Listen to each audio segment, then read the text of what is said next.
Okay, folks, I think we're going to get started. This is Dave Gagnon here, the owner of Kettlebell Concepts, along with Tyler Yerby, one of our master instructors based out of Minneapolis, but currently in Puerto Rico on a nice little vacation. Tyler, are you with us? I certainly am. You got that right. I am on a nice vacation here, enjoying the warm weather. Nice, nice.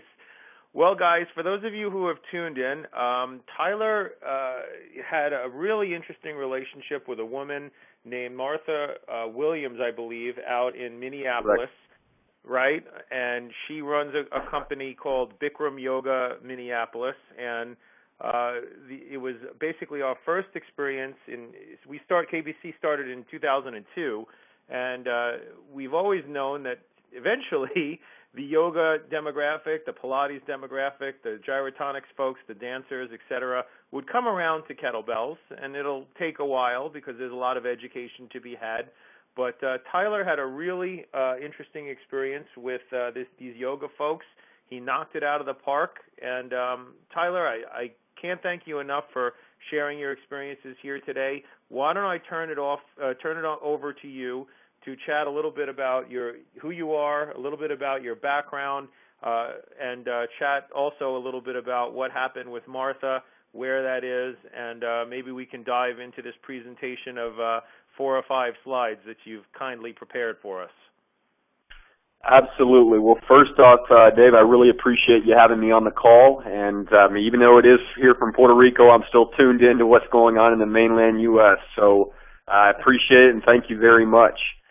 But just like you alluded to, I had the opportunity. It was a really unique situation because I was introduced via a gentleman that I write youth hockey programs for in the Twin Cities area. So what I was doing at the time, I was working at the University of Minnesota as a strength conditioning coach for the football team, and I worked exclusively with football, and so that was the main gig that I had. But on the side, I wrote youth hockey programs and had been for a couple of years for a gentleman named John Horshak, and he was contacted by his yoga teacher, Martha, who you alluded to, that opened the studio with her husband Eric, actually back in, I'm 99% sure it was 2001, but it could have been 2002. So right around the same time the Kettlebell Concepts originated.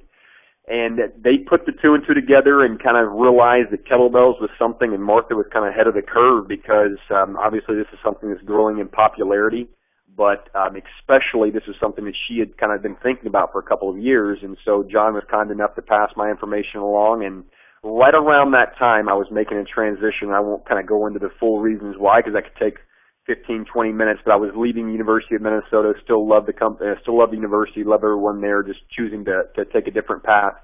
And so I was looking for something that was kind of a full-time gig, and so I was training some clients privately, but what essentially transpired was I had the ability to be able to go in and, first off, take several of the Bikram yoga classes. I'd never actually taken Bikram yoga. I'd taken Hatha yoga, I'd taken Vinyasa, I'd taken a couple different variations through a friend of mine who actually is in the Twin Cities area, that's the Kettlebell Concepts instructor himself. And I had the opportunity, first off, just really to learn, and that was the biggest piece to it.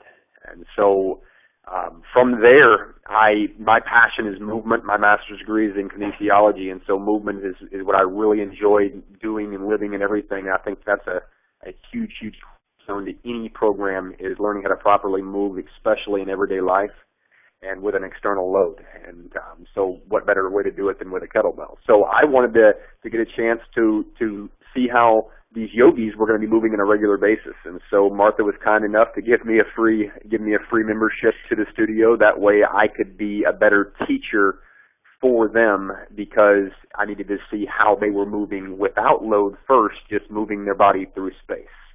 So that was kind of how it started, Dave. That was kind of the initial introduction to it, and I can elaborate on that here in just a second. But that was really how it started.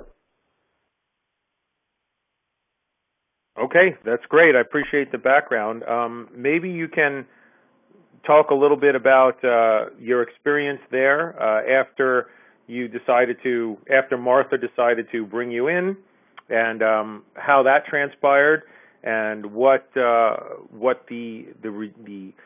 basically the response was from dedicated yoga practitioners who maybe have never done anything like this before, and how you were able to, quote, win them over. I know you knocked it out of the park. People absolutely loved it, right?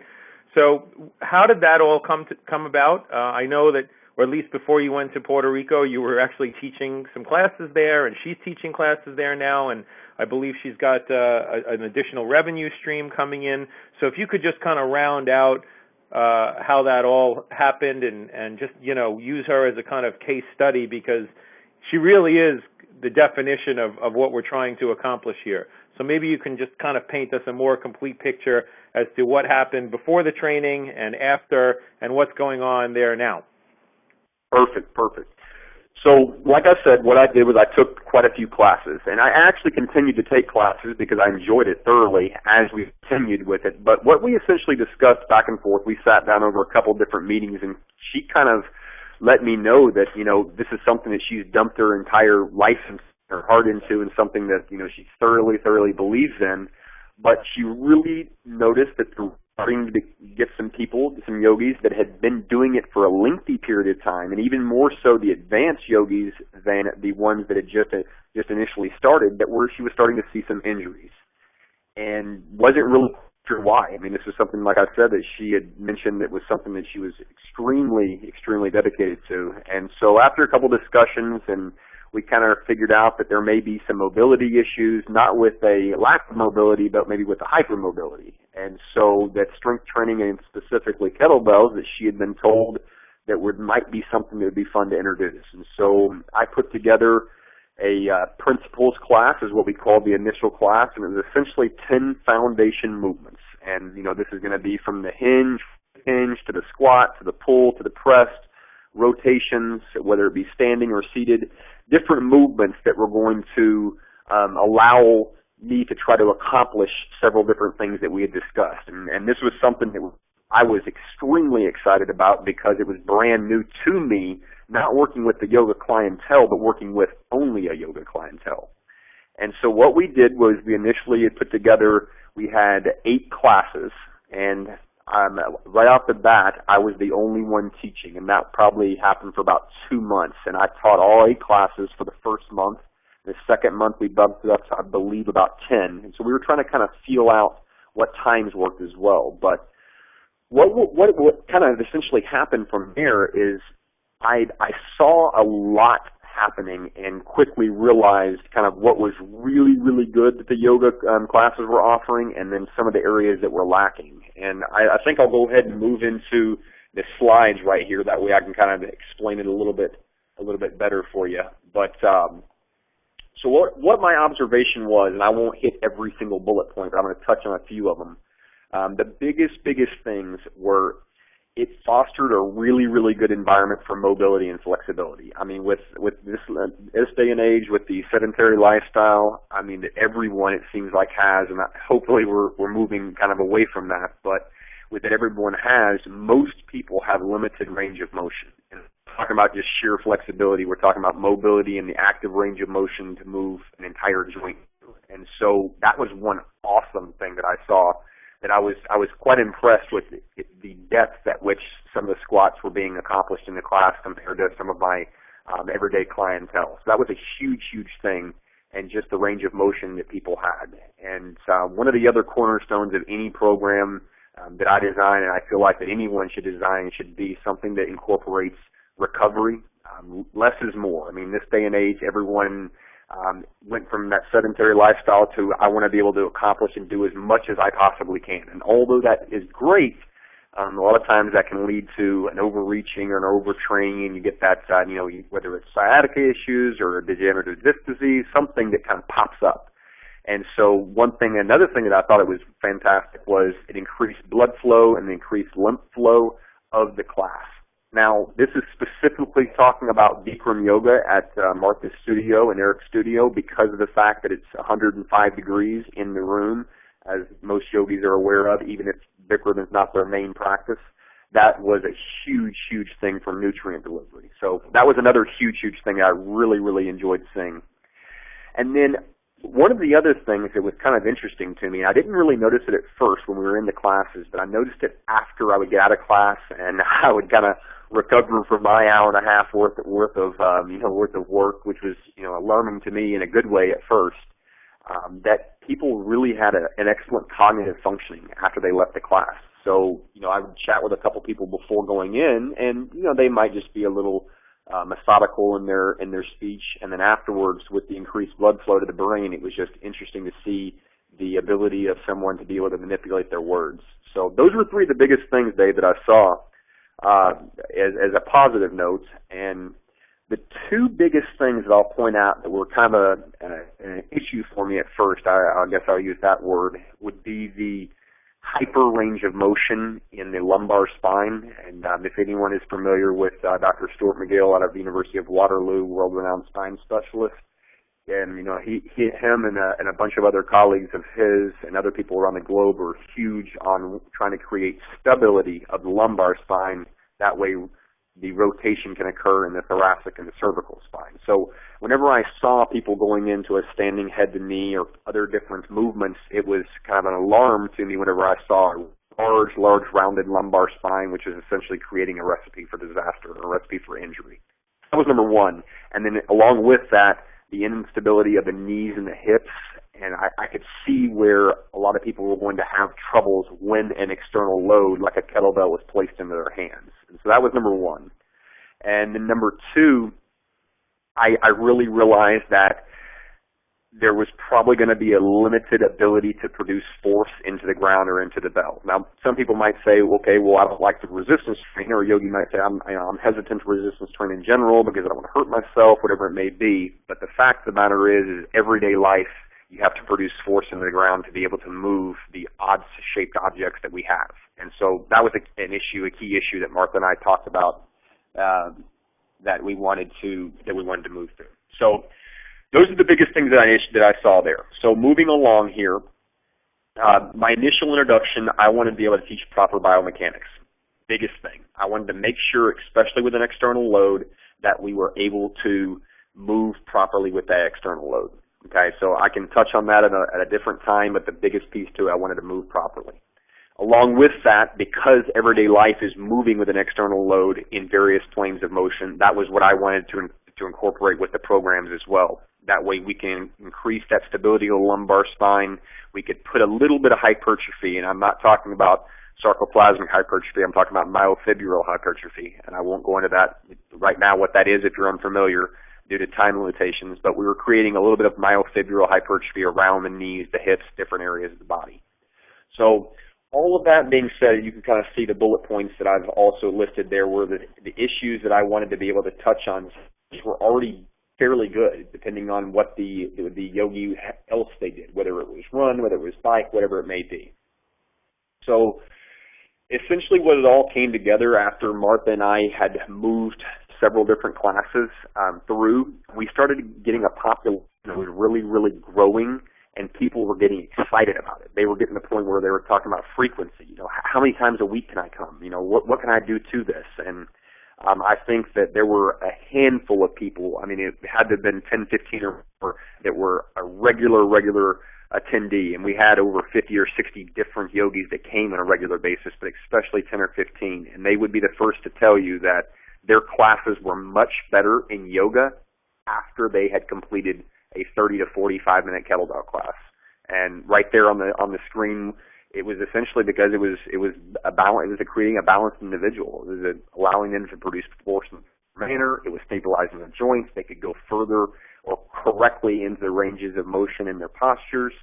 And along with that, they just felt stronger, and they weren't getting bulky like they originally thought they were going to, because we were moving something through a full range of motion and creating the body's ability to have harmony or summation. So, Dave, to kind of wrap it up, what we found was after 5 months, I ended up working there, and we put together the program, and everybody loved it. We actually ended up adding an express class in, and one of my good friends, Christian, we kind of took that idea from him because we wanted to put together about a 20, 25-minute class. That way people could do it prior to the yoga class. And it was a huge, huge thing. So we were really, really excited about it. Currently, what's going on, I took a working vacation with my wife down here to Puerto Rico, and we will be moving back here very shortly to the States, and I will definitely be continuing to work with the Bikram Yoga Studio of Minneapolis, but they're currently still moving along strong. Obviously, it's something that's continuing to grow, but Martha and a handful of other teachers that are now teaching there that are doing a fantastic job, along with Chris Miller, who actually may be on the call right now, but he started teaching classes pretty much right after month 2 started, or at the beginning of month 2, and did a heck of a job there as well. And so he was able to teach there quite a bit longer than I was, and so he might be able to add a couple things in at a different time. But it was a great experience. They're still continuing to draw revenue from it. It's something that's still growing, and I know I can speak for her and Eric and myself and Chris whenever I say, we're extremely excited about where this is going and how excited people are about it. So, guys, I was trying to be fairly long-winded to get a lot in a short period of time, and I greatly appreciate you taking the time. If there's any questions whatsoever, I'd be more than happy to answer them, whether it's online now or offline. I'd be more than happy to answer any questions for you. Like I said, I tried to cram about an hour worth into about 10 or 15 minutes, and I wasn't even able to get it all in because there's so many great things that are moving here. So if there's any questions or if anything else? Appreciate that, Tyler. Maybe some people, we still have some people left on the call, so maybe we can chat a little bit more about. Let's address the idea of this being a quote, a Bikram yoga studio. You had mentioned earlier about doing vinyasa and some other forms of yoga. There may be some folks in the community who might say, oh, because it's X style versus Y style, that's the reason why people were getting hurt. And, in my style, Z style, we're not going to be getting hurt, so therefore, we don't need kettlebells, right? Because, it's like martial arts, yoga. There's a lot of politicking in any community, whether it's kettlebells or yoga or fitness or whatever. And Bikram yoga has certainly had its share of bad press along the way, and Martha and Eric are both highly qualified instructors and former athletes and this and that. But how would you address that if someone came to you and said, oh, it's Bikram yoga, it's horrible for you, the teachers are all horrible, but my style of yoga is, we're not going to get hurt, and we're not going to, so therefore we don't need kettlebells. How would you address that? Well, it's a great question.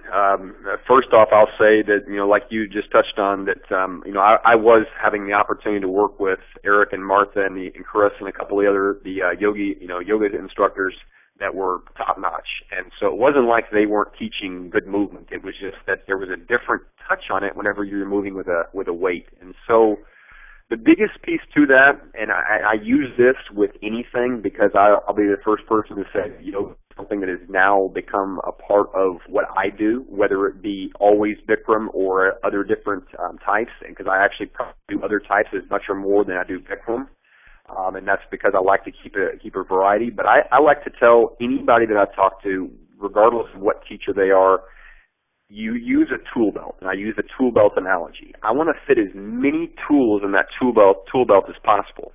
And if a kettlebell is sitting there, and a barbell can sit in there, and a medicine ball, and yoga, and Pilates, all the better, because there are a lot of ways to sharpen your practice. And if you're utilizing, I will always tell people, if you're utilizing one thing, you're definitely missing the boat. If you're utilizing just kettlebells, you're missing the boat.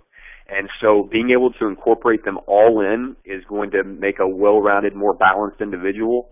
And as far as people saying that they do not get hurt whenever they're practicing yoga, that very well may be the case, but they get hurt in everyday life for what their resistance training is not providing for them in order to be stable around their joints and around their spine. So that would be the biggest thing I would say. Maybe not actually in the practice itself, so maybe not in the vinyasa yoga or maybe not in the hatha yoga, but they are getting hurt in other areas of their life, picking up a pencil off the ground, grabbing their groceries and putting them up, or grabbing their suitcase off the carousel. Other different things that incorporate different aspects of physics that yoga doesn't.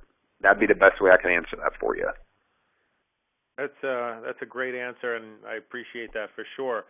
It's when you were doing the training, what were some of the initial, let's just say, challenges with the instructors that you had to overcome? Was there a lot of resistance there with the instructors? Was there a lot of arms folded across the chest, right? We don't want this, right? This is dangerous. This is, right. What was the experience like there? It was pretty much either black or white. I had about half the instructors that were right on the boat, whether it be because Martha, pushed them in the room and they got in there and thought, oh, this is actually pretty cool and I can see where this fits in. But about half of them were phenomenal. I mean, Chris was probably one of the biggest ones, Chris Miller, that was a big advocate to the program. So half of them absolutely loved it and saw right off the bat that, oh my gosh, this is a weird shaped object. This is what I do on a regular basis. This is going to be fantastic. And then half of them, really and truly, it was more of a kind of a hide and seek thing for a while. I mean, I would go over and I would try to take everyone's class, and they would always say, oh, I want to see you in class, and I'd go in their class, and then they would be hesitant to come over. And I really found out after a while kind of where it came from. It was one of the two biggest things. One of them we just addressed, which was I'm not hurt, I don't need anything else, and that was how I answered that first question is how I talked to them. And then the second thing was, and I kind of touched on it during the short slideshow there, which was they didn't want to get bulky. I mean, I think we've all heard that, not just with kettlebells, but with everything. And I would, as subtly as possible, talk to them about different types of hypertrophy and how you don't have to necessarily have a lot of fluid buildup and be that big, bulky kind of bodybuilder type look, that there were ways to just increase the density of the muscle fibers. That way they could be stronger. And so after time, it started really working. And, I'm sure there were several instructors that never ended up taking more than one class, but more probably because they were extremely busy and yoga was their number one practice and that was all they could make time for. But I'm pretty sure a majority of the instructors that we work with were pretty receptive of it and actually being one of the biggest reasons why it's still progressing and moving along as well as it is now. Well, that's great. That's great to hear. And let's face it, it's a way to possibly attract some more guys into a yoga studio, right? And, you're exactly right. Right, because I know she was marketing a little bit differently. I mean, do you know a little bit about that? How she used that? Did she change it at all, or I'm not sure. I haven't spoken to her. She's done a couple different things, and really and truly the way that they've done it, I mean, they're in a situation now where the only thing that's really limiting them is the space. And it's a wonderful space right in uptown Minneapolis, but now their classes have grown for the most part to the point to where, you kind of have to organize things because it's in a kids yoga studio right now is where it's being held. And so marketing wise, she is kind of pushing it more towards not only does everyone need to do it, but it's a way that can bring more of a male presence into, and not saying there's not already plenty, but it can bring more of a male presence into the yoga classes as well as bring more of a female presence after they realize that, hey, listen, we're all here to move weight in a proper manner with proper biomechanics, but we're also here to get that transcending of the mind and that flexibility and mobility around the joints. And so she's kind of pushing it towards everybody needs everything. And I've kind of chatted with her offline about the tool belt analogy. I believe she's really using that, and it's worked really well for them. Yeah, no, that's great. Wow, it's definitely sounds like a real good situation over there. And I really appreciate you working as hard as you did to get KBC in there. And hopefully with this joint partnership with the Yoga Fit folks, that they will, take your class in the Minneapolis Mind Body Conference that's happening, and they'll be able to add kettlebells to that tool belt. So we are at the about 45-minute mark, and I think if there's no questions, from anyone, we could probably wrap it up here. But before we do so, if there are any questions from folks on the line, go ahead and type them into the chat box, and we'll see if we can't have Tyler answer them. You might have already also realized this interview that I did with Gina Schatz. Gina was also a very good example of someone who was a little bit closed off to kettlebells, not just simply because she didn't know about them. She wasn't sure about the education behind them. She had some pretty typical thoughts about what they were and what they weren't. And long story short, she has absolutely come around to appreciating the kettlebell as a supplement to a dedicated yoga practice. In the chat box here, folks, I put in her website and a unlisted YouTube link that I've sent out to all of you before, and it's an interview that I did with Gina to buttress the interview that we're doing here along with Tyler. So I think between her experience, especially as an anatomy teacher geared strictly toward the yoga, dance, Pilates demographic, and Tyler coming from your background on the strength and conditioning side, the university side, also obviously the fitness side, having been with 24-hour fitness for forever. Right. We have a really nice spectrum. I'm sorry, go ahead. Yeah. I was just going to say, I wasn't going to start off the call by boring these people to death on what I have done, but yeah, I've been on the fitness side, working in the health club for quite a few years, and then I've trained clients independently and done a bunch of other different things. But I wanted to jump right into it. So yeah, you're exactly right. It's been a good eye opening for me, but definitely the talk that Gina gave was a great compliment. So. Oh yeah, no, I'm glad you listened to that. So between you and her and having been, obviously both sides of the fence there with very different demographics, and both of you coming to appreciate the kettlebell and working with your respective demographics, hopefully the yoga folks, the Pilates folks, the gyrotonics folks will come to realize that this is really a great situation. We do have a question that just came up from Gail. Thank you, Gail. What materials would you recommend I bring to my Pilates certifying agency to have them recognize KBC training? That's a great question, Gail, and I think that if you sent them a table of contents of the book, the bibliography of the book to show the references, and the timeline of the course, given that it's 2 full days, that should be enough. I'm assuming you're probably referring to the Pilates Method Alliance. That's my guess. But that should be enough. And if it's not, then definitely reach out to me, and I can pick up the ball for you. But that's a great question, and I've had conversations with some folks at the PMA years ago, then kind of dropped off a little bit. But now that Kettlebells is really out there, and we're with Mad Dog Athletics now as a strategic partner, things are going to change rapidly, especially on the yoga and Pilates side. So that's a great question. I'm wondering if we have any others, but if we don't, Balanced Body University, but they recognize some outside coursework. Wonderful. Okay, that's great. Were there any other questions that we had from any of our attendees that Tyler or myself might be able to answer at this time?